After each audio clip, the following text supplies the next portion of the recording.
Subscribe करिए BO doctor channel को और बेल आइकन दबाइए ताकि आपको मेरी हर एक वीडियो की नोटिफिकेशन मिल सके। Hi everyone, I am doctor Bhavin Pabari और आज मैं आपको बताऊंगा लेवोसिट्राजिन मेडिसिन के बारे में जो एलर्जी के लिए यूज होती है और एल्डायो-1, ल्यूको, जाइजल ऐसे ब्रांड नेम से मिलती है।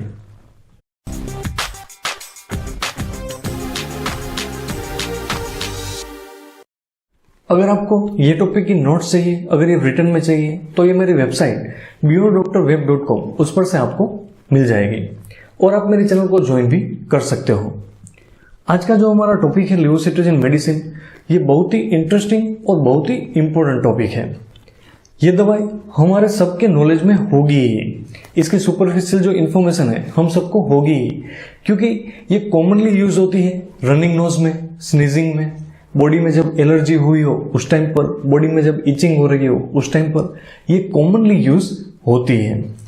इस वीडियो में हम डिटेल में जानेंगे कि ये जो दवाई है उसका क्या और उपयोग है, इसकी इंडिकेशन, इसका डोजेज है, कितनी मात्रा में लेनी होती है ये हम जानेंगे, इसके साइड इफेक्ट क्या हो सकती है और ये दवाई लेने में सबसे इंपॉर्टेंट हमें क्या स्पेशल प्रिकॉशंस लेने होते हैं।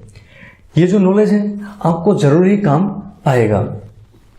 ये जो दवाई है ये 2001 में लॉन्च हुई, यूसीबी कंपनी ने उसे लॉन्च किया। उसके बाद 2007 में ये यूएसए में इसका यूज शुरू हुआ। तो ये जो दवाई है ये बहुत पुरानी नहीं है, अभी अभी कुछ सालों से ही ये दवाई यूज में आ रही है। और 2017 में 31 जनवरी को FDA food and drug administration ने ये दवाई को ओटीसी प्रोडक्ट बना दिया, यानी कि ऑन द काउंटर मेडिसिन। ये दवाई लेने में आपको डॉक्टर की प्रिस्क्रिप्शन की जरूरत नहीं है। अगर आपको ये दवाई चाहिए तो आप मेडिकल से ऐसे ही ले सकते हो, क्योंकि ये ओटीसी प्रोडक्ट है। तो सबसे पहले समझते हैं ये दवाई के इंडिकेशन के बारे में, यानी कि ये दवाई किन किन परिस्थिति में ये दवाई काम आती है। ये बहुत ही सिंपल और बहुत ही इंटरेस्टिंग है। पहला, हाइपर सेंसिटिविटी रिएक्शन, यानी कि किसी भी चीज से अगर हमें रिएक्शन मिले, वो फूड हो या फिर दवाई लेने के बाद हुआ हो या फिर हनी बी स्टिंग हो, ऐसी किसी भी परिस्थिति में अगर हमें रिएक्शन मिला है तो ये दवाई लेने के बाद हमें आराम मिलेगा। फिर वाटरिंग फ्रॉम आइज हो, आंख से पानी गिरता हो, ऐसी एलर्जी हुई हो, या फिर नाक से पानी गिरना, छींके आना, ऐसी एलर्जी हुई हो, इन परिस्थिति में यह दवाई लेने के बाद आराम मिलता है। उसके अलावा जब हमें बॉडी में खुजली हो रही हो, इचिंग हो रहा हो, तो भी इस परिस्थिति में भी यह दवाई लेने के बाद आराम मिलता है। और लास्ट, हाइव्स, अर्टिकारिया, यानी कि ऐसी एलर्जी जैसे आप यहाँ इमेज में देख रहे हो, ऐसे चक्का में बॉडी में निकलते हैं, लेकिन वो कुछ देर बाद चले जाते हैं दवाई लेने के बाद, या फिर अपने आप चले जाते हैं और फिर वापिस आते हैं। ऐसी दिक्कत बार बार हो रही हो उसे अर्टिकारिया कहते हैं। और ऐसी परिस्थिति में भी ये दवाई ठीक तरह से काम करती है, पेशेंट को उसकी जो दिक्कत हो रही है उसमें आराम मिलता है। तो ये सारी चीज हुई इसकी इंडिकेशन के बारे में। अब हम समझते हैं मोस्ट इंपोर्टेंट पार्ट कि ये दवाई है ये कैसे काम करती है, इसका मोड ऑफ एक्शन क्या है। ये समझना बहुत ही सिंपल और बहुत ही इंटरेस्टिंग है। जब हमें कोई एलर्जी होती है, जब कोई एलर्जन हमारे कांटेक्ट में आता हो, वो कोई डस्ट भी हो सकती है या फिर कोई फूड भी हो सकता है, तो जब वो एलर्जन हमारे बॉडी के कांटेक्ट में आता है तो उसके बाद हमारे बॉडी में चेंजेस ये होता है कि हमारे जो बॉडी में व्हाइट ब्लड सेल है, जो सफेद कण है, उसमें से हिस्टामाइन रिलीज होता है। एलर्जी की वजह से, एलर्जन के कांटेक्ट के वजह से ये हिस्टामाइन रिलीज होता है। ये जो हिस्टामाइन वर्ड है यहीं से सारी गेम शुरू होती है। जब हिस्टामाइन रिलीज होता है तो उसके बाद उसके सिम्टम्स हमें देखने में मिलते हैं, जैसे कि रनिंग नोज हो या फिर आंख से पानी गिरता हो या फिर बॉडी में इचिंग हो रही हो, ऐसा सिम्टम्स हमें मिलता है। ये सिम्टम्स इसलिए मिलता है क्योंकि बॉडी में हिस्टामाइन रिलीज हो रहा है। ये दवाई जैसे ही हम लेते हैं तो ये हिस्टामाइन को ब्लॉक कर देती है। ऐसे ये कार्य करती है, दवाई लेने के बाद ये हिस्टामाइन को ब्लॉक कर देती है, क्योंकि ये एंटी हिस्टामिनिक मेडिसिन है। जैसे ही हिस्टामाइन ब्लॉक हो जाता है, हिस्टामाइन रिलीज ही नहीं होता है, तो हिस्टामाइन के रिलेटेड जो सिम्टम्स है वो भी नहीं मिलते हैं, उसमें भी आराम मिलता है, जैसे कि रनिंग नोज हो, स्नीजिंग हो रही हो या फिर इचिंग हो रही हो। तो ऐसे करके ये दवाई काम करती है। ये समझना बहुत ही सिंपल है। एक सिंपल पाथ है कि जब एलर्जी कांटेक्ट में आती है, एलर्जन कांटेक्ट में आता है, तब हिस्टामाइन रिलीज होता है और उसकी वजह से सिम्टम्स आते हैं।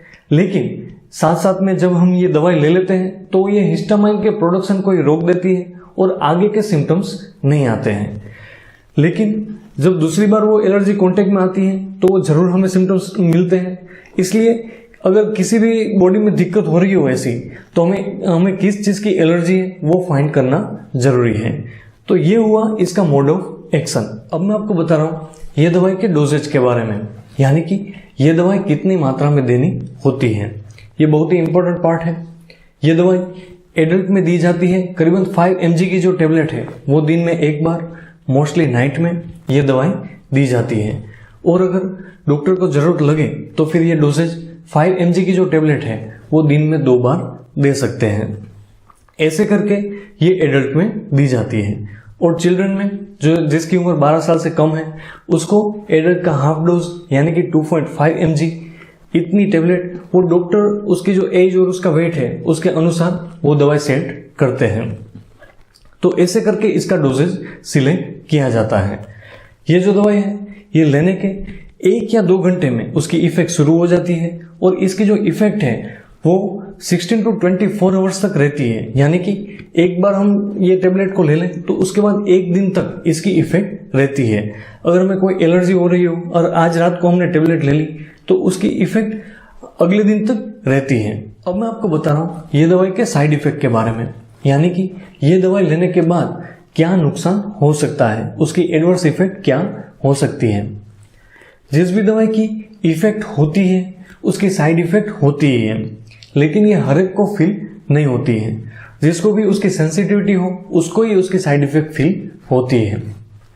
ये दवाई लेने के बाद अगर साइड इफेक्ट हो तो ये ऐसी हो सकती है जिसमें उल्टी जैसा लगना या फिर उल्टी हो जाना या फिर डायरिया हो जाना, ऐसा दिक्कत हो सकता है।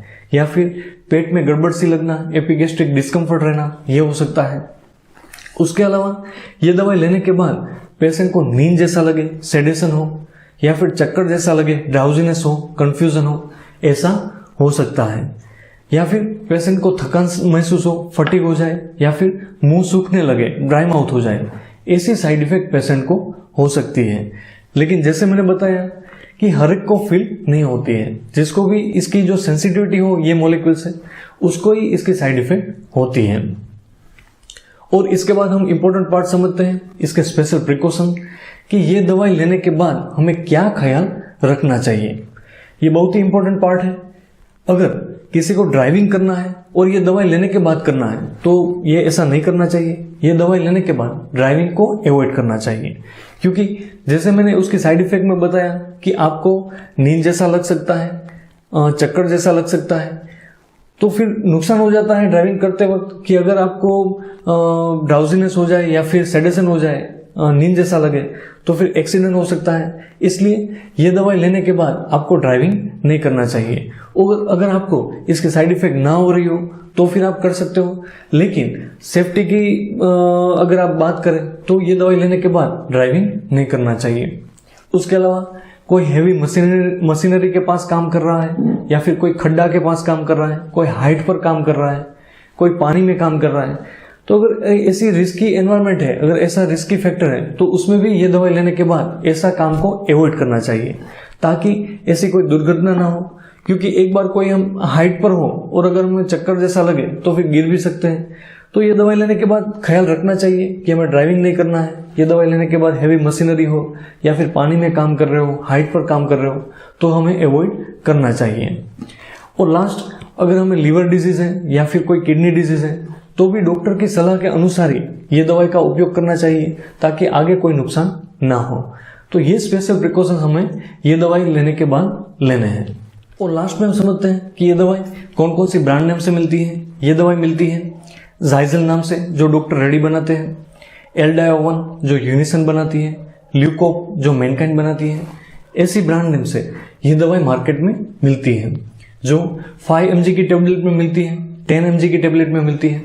और इसका डोजेज जैसे मैंने आपको बताया कि 5 mg की जो टेबलेट है वो रात में एक बार लेने से जो सिम्टम्स है उसमें आराम मिलता है, और आपको डॉक्टर की सलाह के अनुसार ही दवाई लेनी चाहिए। तो ये है कि ये दवाई कौन कौन सी ब्रांड से मिलती है। उसके अलावा ये दवाई जो है ये कॉम्बिनेशन में भी मिलती है।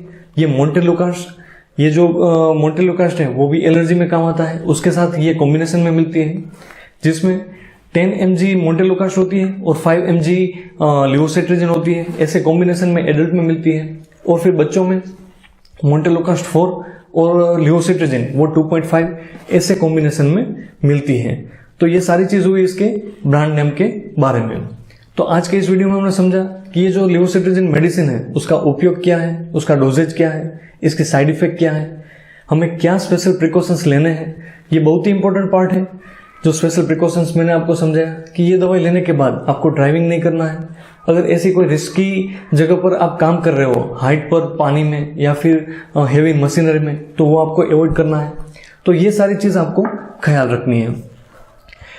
तो ये सारे पॉइंट हुआ ये लिवोसिट्रिजिन मेडिसिन के बारे में। Hope you like my video. अगर आपको थोड़ा भी पसंद आया हो तो मैं एक्सपेक्ट करता हूँ इस पर लाइक कर दीजिए, इसको शेयर करिए और किसी को जरूर काम आएगा। मुझे कमेंट करिए, मेल करिए, मैं पूरा ट्राई करूंगा आपको रिप्लाई देने का। और सब्सक्राइब किए बिना न जाइए। और आप मेरे चैनल को ज्वाइन भी कर सकते हो। Thank you very much.